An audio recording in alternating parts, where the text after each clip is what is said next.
আমার শেখার কথা হচ্ছে সেখানে হচ্ছে আমরা যারা স্টুডেন্ট আছি আমরা সবাই নিঃস্বার্থভাবে কাজ করতেছি। আমার আন্ডারে অনেক, শুধু আমার আন্ডারে প্রতিটা সেক্টরে সকল বা শুধু বাংলাদেশে ঢাকা না চট্টগ্রাম সকল জায়গায় স্টুডেন্ট কাজ করতেছে। এটার মানে হচ্ছে যে আমরা যারা এসব কাজের দায়িত্ব ছিল দায়িত্ব অবশ্যই তাদেরকে উদ্বুদ্ধ করা যায় আসলে কীভাবে কাজ করা যায়। এক জায়গায় শুধু বাজেট 100 কোটি 200 কোটি 1000 কোটি বাজেট করে লাস্ট পর্যন্ত কোনো কাজ যে হয় না, আর এখানে বাজেট ছাড়া কাজ হয়। অবশ্যই যেখানে বাজেট আছে অবশ্যই আরও ভালো কাজ হওয়ার কথা এবং তাদের প্রতিটা সেক্টর নিজ দায়িত্বে কাজ করা।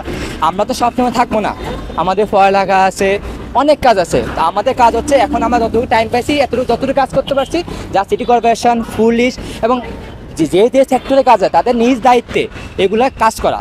হ্যাঁ, আমাদের ভবিষ্যতে কাজ কি আমরা হচ্ছে যে হয়তো সপ্তাহে একদিন বা মনিটরিং করা আসলে তার উপরে কাজ করতেছি, কিন্তু এভাবে কিন্তু হয় না।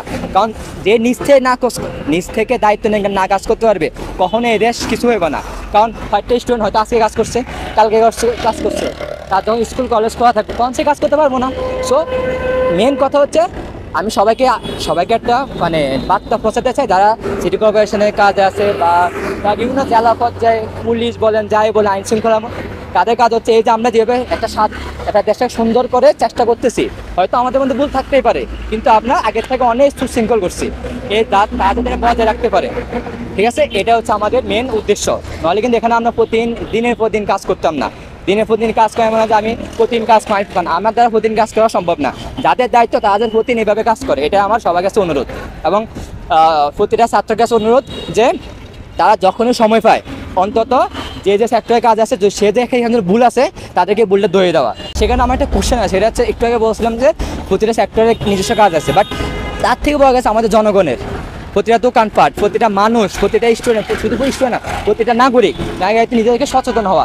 যেমন আমরা গত 7 তারিখ প্রতিটা জায়গায় পরিষ্কার করছিলাম, আমরা প্রতিটা দোকানে যেয়ে বলছিলাম আপনারা নিজ দায়িত্বে যে আপনার যদি আপনার ক্রেতা যদি এটা ভুল করে আপনি দেখাই দিবেন বাড়িটা করিয়েন না বা দরকার তার কাছে জিনিসটা বিক্রি করিয়েন না।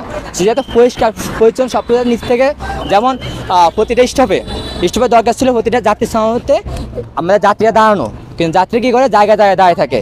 সেক্ষেত্রে আমরা সময় লোকাল বাসে দোষ দিই বা যখন জায়গায় ময়লা আবর্জনা পড়ে থাকে আমরা সিটি কর্পোরেশনে দোষ দিই। হ্যাঁ, অবশ্যই তারা পরিষ্কার করবে, কিন্তু আমরা যদি নিজ দায়িত্ব যদি একটা নির্দিষ্ট জায়গায় রাখি তাহলে আমাদের এই কাজগুলো তাদের ক্ষেত্রে কঠিন হয় না, আমাদের বাংলাদেশটা এইভাবে আর অপরিষ্কার বা আইন শৃঙ্খলা বিহীন হয় না।